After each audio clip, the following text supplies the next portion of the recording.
Vikman sir. Welcome. Good morning sir. Good morning sir, बैठिए। Comfortable है आप? Yes sir. ठीक है, आप अपने बारे में बताइए। सर मेरा नाम अभिषेक कुमार है। मैं औरंगाबाद जिला का निवासी हूँ। मैंने अपनी 10वीं की पढ़ाई वहीं से संत इग्नासी स्कूल औरंगाबाद से की है। 12वीं की पढ़ाई मैंने स्वामी विवेकानंद मिशन स्कूल से की है। मैंने ग्रेजुएशन बीटेक मैकेनिकल इंजीनियरिंग में Dehradun institute of technology Dehradun से की है। मेरा ऑप्शनल सब्जेक्ट मैथमेटिक्स है और मेरी हॉबी सर जॉगिंग और कैलाश खेर के गाने को सुनना और गुनगुनाने का शौक है। ओके, कैलाश खेर के गाने कौन कौन से गाने जो आप पसंद करते हैं कैलाश सर खेर? सबसे पसंद मेरे को तेरी दीवानी है सर, उसकी लगती है। अच्छा, क्या है उस गाने का, क्या मैसेज क्या है? सर वो फोक सॉन्ग की तरह है थोड़ा। वो कैलाश खेर रिमिक्स गाता है, थोड़ा फोक सॉन्ग और इंडिया जो बॉलीवुड के गाने को मिक्स करके गाता है। थोड़ा उसका धुन और वो मेरे को लिरिक्स बहुत अच्छा कोई लगता है। मैसेज है क्या? किसी के पीछे का मतलब प्यार के बारे में, किसी चीज़ के पीछे दीवानगी। मतलब गुड या बैड, ये तो नहीं, बताइए। गुड मैसेज है सर। नहीं तो बताइए ना, उसमें क्या है? प्यार का संकेत दे रहा है सर, समाज में प्यार बिखेर रहा है, उसी को प्रमोट कर रहा है, प्यार को, पीस को। ठीक है। मैथमेटिक्स आपका ऑप्शनल है जी सर। है ना? मैकेनिकल इंजीनियरिंग है, तो क्या आप रैशनली सोच पाते हैं? बिल्कुल सर, जो जैसे सोचना चाहिए वैसे ही सोच पाते हैं? कोशिश तो ये रहती है। कोशिश करते हैं। एक सिचुएशन दे रहा हूँ आपको, जी सर। ठीक है ना? आप बताइएगा इसमें आप क्या करेंगे। मान लीजिए आपका सिविल सर्विसेज में आपका सिलेक्शन हो जाता है, आप ऑफिस में बैठे हैं एंड आपकी वाइफ का फ़ोन आ जाता है और वो ये कहती हैं कि you come back home right now, daughter is critically ill, hospital ले जाना है। Okay sir. आपको तुरंत घर आने के लिए बोला जा रहा है। आपने बॉस के पास गए, बॉस से आपने परमिशन लिया, बॉस ने बोला ठीक है अभी निकल जाओ। आप बहुत ही स्पीड में आप आ रहे थे गाड़ी चला के। एक पर्टिकुलर स्पॉट है जहाँ पे सेक्लूडेड स्पॉट है, मतलब कोई लोग नहीं है, कोई पुलिस वाला नहीं है। There was an elderly lady, old lady crossing the road. आपने हिट किया उस लेडी को, critically injured and she died on the spot, ठीक है ना? और उस समय आपको आपके मतलब माइंड में यह है कि मैं क्या करूं, किसी ने देखा नहीं है ना? क्या उसको हॉस्पिटल में ले जाऊं? क्योंकि आपको देख के लग रहा है कि शी इज़ डेड, पर she can be alive also. Clinically पता नहीं डेड या अलाइव है। और घर से फ़ोन आ रहा है बार बार कि don't get late, daughter is critical. Option एक ही है, या तो आप उस लेडी को ले जाएंगे हॉस्पिटल में गाड़ी में बिठा के, मतलब आपके कार में, और नहीं तो आपको घर जाना पड़ेगा, उस लेडी को इग्नोर करना पड़ेगा। किसी को पता भी नहीं चलेगा कि आपने एक्सीडेंट किया है, आपके वजह से डेथ हो गया है। क्या करेंगे? सर खुद को तो पता चलेगा, कॉन्सेंसस पे तो रह जाएगा। मैं तो पहले उस लेडी को ही ले जाने की कोशिश करूंगा। मैं चाहूंगा कि मैं कोई मेरा भाई हो या उस शहर में किसी घर पे जानकार कोई नहीं है, you are the only one, नहीं तो आपके पास फ़ोन आता ही नहीं। वाइफ को ही बोल दूंगा कि नहीं, वो नहीं ले जा सकती है, ऐसा सर सिचुएशन पहले है। तो अगर डॉक्टर क्रिटिकल भी है, लेकिन सबसे ज़्यादा तो यहाँ पे ज़्यादा जिसको मैंने इंजर किया है उसका ज़्यादा ज़रूरी है चेक करना सर, क्योंकि मेरे जीवन भर मेरे कॉन्साइंस में रह जाएगी वो बात। Even if at the cost of your daughter's life. Sir she is still critically ill, but यहाँ पे ज़्यादा reach she will die. Sir then I have to arrange some in my office. I would have asked my boss और anyone to help. कुछ और सोचिए। Wife को बोल दूंगा सर ले जाने के लिए। वो नहीं ले जा सकती है, आसपास अगर कोई लोग हो उनको, कोई नहीं है उस जगह पे। कोई नहीं है।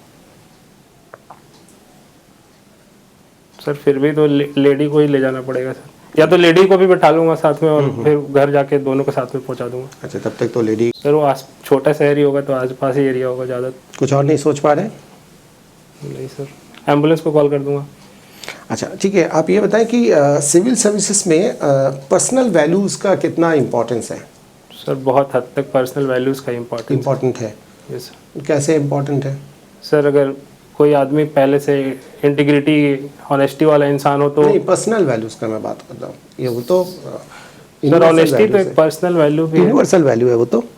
ऑनेस्टी तो सभी को ऑनेस्ट होना पड़ता है। पर्सनल वैल्यूज़ कि आपका पसंद है नापसंद है, ये सब ये कितना इम्पोर्टेंट है? सर पर्सनल वैल्यूज़ उतना इम्पोर्टेंट नहीं है। इम्पोर्टेंट नहीं है? उतना इम्पोर्टेंट नहीं सिविल सर्विस, पब्लिक वैल्यूज़ ज़्यादा प्रेफर। अच्छा, एक कोई सिचुएशन आप बता सकते हैं जहाँ पे पब्लिक वैल्यूज़ से ज़्यादा इम्पोर्टेंट हो जाता है पर्सनल वैल्यू एक सिविल सर्वेंट के लिए? सर इसी केस में अगर पर्सनल जहाँ पे काम को छोड़ के जाना पड़ रहा है बेटी को देखने के लिए, तो यहाँ पे पर्सनल वैल्यू ओवर कर जाता है सर। नहीं, ये तो फिर गलत होगा ना, मतलब आप इसको तो बोल नहीं सकते, ये तो डिबेटेबल है पर्सनल वैल्यू है या नहीं है। यस चलो ठीक है, thank you sir. Open AI क्या है? सर ओपन एआई एक अभी कंपनी है जिसने चैट जीपीटी लॉन्च किया था। अच्छा, और ये रिसेंटली क्यों न्यूज़ में था ओपन आई? सर अभी बेसिकली इसका जो सीईओ था उसको चेंज किया गया था, इसलिए ज़्यादा न्यूज़ में था। और ये चैट जीपीटी के लिए मोस्टली चेंज किया गया था, तो क्या चेंज करके किसी और को बना दिया गया?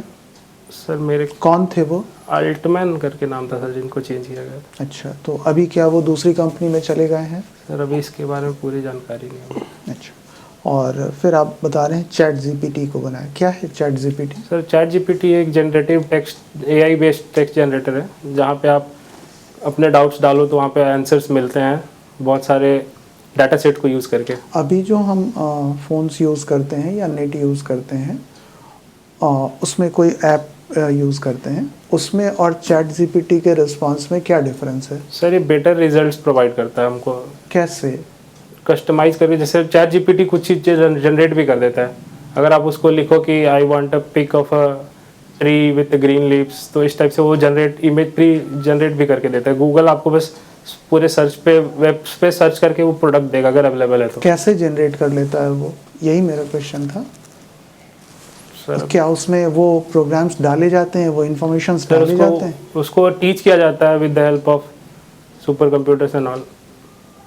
अच्छा मशीन लर्निंग का यूज़ करके उस पर बहुत सारे डाटा सेट को वो किया जाता है सर, डाला जाता है।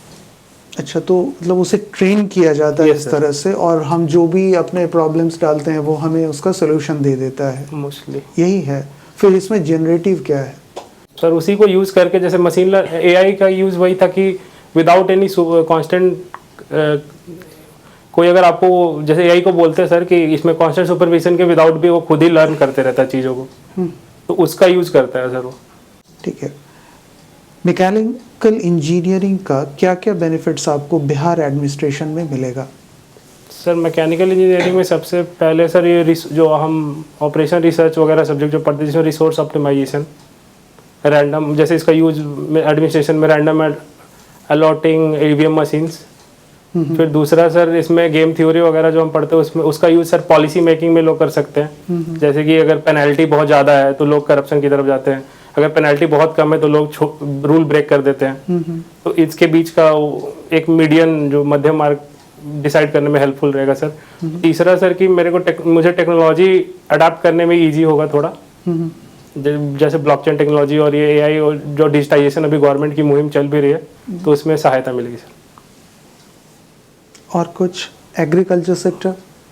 एग्रीकल्चर सेक्टर में सर फार्म मैकेनाइजेशन में हेल्प होगा सर। ना कुछ एग्जांपल्स आप दे सकते हैं फार्म मैकेनाइजेशन का? जैसे सर अगर वो दिल्ली का इशू देखे जो पराली जलने की इशू होती है, हैप्पी सीडर एक मशीन यूज किया जाता है सर। तो सर उससे ये एयर पोल्यूशन का प्रॉब्लम बहुत कम होगा। ठीक, और क्या हो रहा है? सर बाकी वो मशीन, जैसे हमारे यहाँ बिहार में लैंड फ्रैगमेंटेशन का बहुत बड़ा इशू है, तो मशीन से प्रोडक्टिविटी बढ़ सकती है हमारी। और कोई इंटरवेंशन हो सकता है फार्म सेक्टर में? फार्म सेक्टर में सर डिजिटल इंटरवेंशन हो सकते हैं। और कुछ ड्रोन्स का यूज़ कर रहे हैं? ड्रोन का यूज़ कर सकते हैं, एआई का यूज़ कर सकते हैं, जैसे ई चौपाल है, ई किसान है। ड्रोन्स का यूज़ किन चीज़ों में कर रहे हैं? पेस्टिसाइड को स्प्रे करने में कर सकते हैं, इंस्पेक्ट करने के लिए कर सकते हैं, एनिमल वाइल्ड कॉन्फ्लिक्ट और वो देखने के लिए भी कर सकते हैं सर। ठीक। एक हाइब्रिड व्हीकल और एक फ्लेक्स फ्यूल व्हीकल में क्या डिफरेंस है? सर हाइब्रिड व्हीकल में दो ईवी प्लस वो दोनों से ऑपरेट हो सकता है, ईवी और आईसी इंजन के साथ। अच्छा। फ्लेक्स फ्यूल में सर सर इसमें मैं फ्लेक्स फ्यूल में श्योर नहीं हूँ, उसमें फ्यूल जो भी अपने E20 और E50 प्रोग्राम जो E10 और 20 वाला प्रोग्राम चल रहा है उसका यूज़ होता है sir. Okay sir. Kailash Kher को आप गाते भी हैं, सुनते भी हैं? Yes sir. यूट्यूब पर कैलाश खेर एक गाना गा रहे हैं, बैकग्राउंड में मोदी जी बैठे हुए हैं, प्राइम मिनिस्टर। गाना समाप्त होने के बाद कैलाश खेर जा करके दौड़ करके हाथ मिलाते हैं। कौन सा गाना है वो? सर वीडियो नहीं देखा सर मैंने। वीडियो नहीं देखा? अच्छा, नैहरवा शब्द का प्रयोग किए हैं कहीं, कौन सा गाना है वो? सर नैहरवा गाना गाया उन्होंने पूरा एक। बताइए सर गाने उसका थीम क्या है गाने का? गाने का थीम अभी तो रिकॉल नहीं कर पा रहा हूँ। किसको बेस लेकर के उन्होंने उस तरह का गीत गाया? सर लड़की का वो जो बिछड़न टाइप का होता है जो सर नैहर। सूफी है ये, सूफी संगीत हाँ करते सर हैं। सूफी संगीत है। लड़का लड़की से कोई मतलब नहीं है सर। एक सूफी गायक का नाम बताना है आपको जो वर्तमान में एमपी है। Sorry sir. अब ये जो सैटेलाइट गया है 1 जनवरी को, उसका नाम क्या है? XPoSat sir, X-ray polarimeter spectrometer. Polarimeter क्या है? पोलरीमीटर सर वो चेक करता है सर, रेज भेज के वो ब्लैक होल और न्यूट्रॉन स्टार के बारे में देखता है, अलग एनर्जी अगर निकल रही है। पोलारीमीटर क्या करता है? ये इंस्ट्रूमेंट बना हुआ है, इसका काम क्या है? सर स्पेशली स्कैन करने का सर इसको। स्कैन? कौन जगह स्कैन करेगा? सर एनर्जी वो पॉकेट को चेक करता है सर। किसके एनर्जी पॉकेट को चेक करेगा? सर ब्लैक होल में जैसे ज़्यादा एनर्जी का 300 EV वगैरह रिलीज होता है उसको देखता है। तो कैसे कर लेगा ये? ब्लैक होल में तो कोई चीज़ जा ही नहीं सकता है, जाएगा तो फिर निकलेगा ही नहीं। Yes sir. तो फिर कैसे उसको अध्ययन कर लेगा? सॉरी सर इसके बारे में देखेंगे। स्टीफन हॉकिंस कौन था? सर एक साइंटिस्ट थे जिन्होंने थ्योरी ऑफ एवरीथिंग करके एक बुक भी लिखी थी। वो तो ठीक है, बुक लिखी, किस चीज़ पर अध्ययन किया था उन्होंने? सर इनका भी अध्ययन इन्हीं सब ब्लैक होल पे भी रहता था, स्पेस टाइम कंटिन्यूम के बारे में अध्ययन किया था। वो तो एकदम विकलांग थे।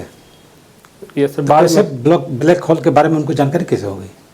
सर विकलांग तो उन्होंने रिसर्च तो पहले 20-22 साल तक तो स्वस्थ थे सर, उनके बाद विकलांग हुए थे सर, लेकिन वो उनका दिमाग बहुत तेज था सर। तो क्या उनका स्पेशली ब्लैक होल के बारे में उन्होंने स्पेशली क्या कहा जो पहले किसी ने नहीं कहा था? सर इसके बारे में जानकारी। मैथमेटिक्स आपका है ना? जी सर।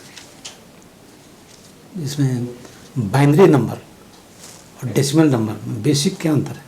सर बाइनरी नंबर में 0 और 1 का यूज होता है, और डेसिमल में तो सर सारे नंबर्स का यूज हो जाता है।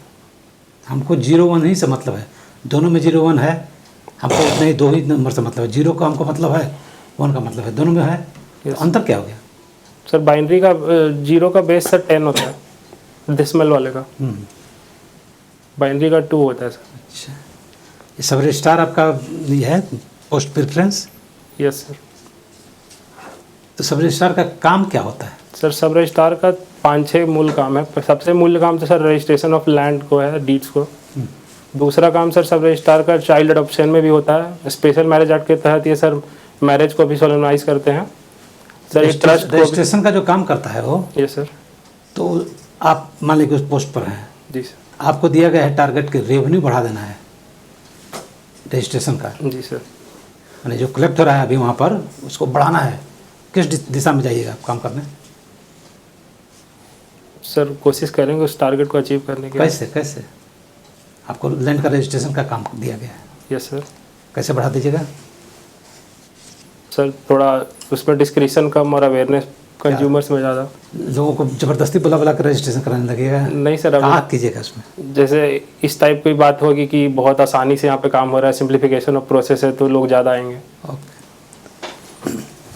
थैंक यू अभिषेक। ठीक है, ओवरऑल परफॉर्मेंस आपका अच्छा है, डोंट वरी। सिर्फ नेम एंड डिस्ट्रिक्ट आप मेंशन मत करना इंट्रोडक्शन में, है ना, और थोड़ा बहुत करंट अफेयर्स पे ध्यान देना, है ना। बाकी तो ओवरऑल आपका ठीक है। कैलाश खेर के कुछ सॉन्ग्स वगैरह उसका थीम सर क्या अभी है, मेंस दे रहा था इसलिए सर ये सब अभी हाँ, देख थोड़ा बहुत देख लेंगे। आपने स्पेसिफिकली मेंशन किया है ना, यस तो वो सब आप देख लेना। और ठीक है, ओवरऑल परफॉर्मेंस अच्छा है आपका।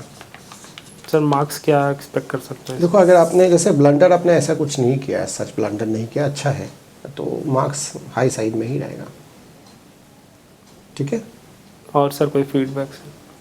नहीं, ठीक है, ओवरऑल देखिए सूफी संगीत का जो है कैलाश खेर मेनली सूफी संगीत से, वैसे तो बहुत संगीत है लेकिन सूफी पर सूफी का मेन थीम रहता है रूह से। जी सर। तो उस पर आपको एक्ट करना था। नैहरवा में क्या आप कहते कि लड़का लड़की का है, सर इधर मैं सूफी संगीत में थोड़ा लड़का भूल लड़की गया कहाँ हूँ। से आ गया? ठीक है, ठीक, थैंक यू सर।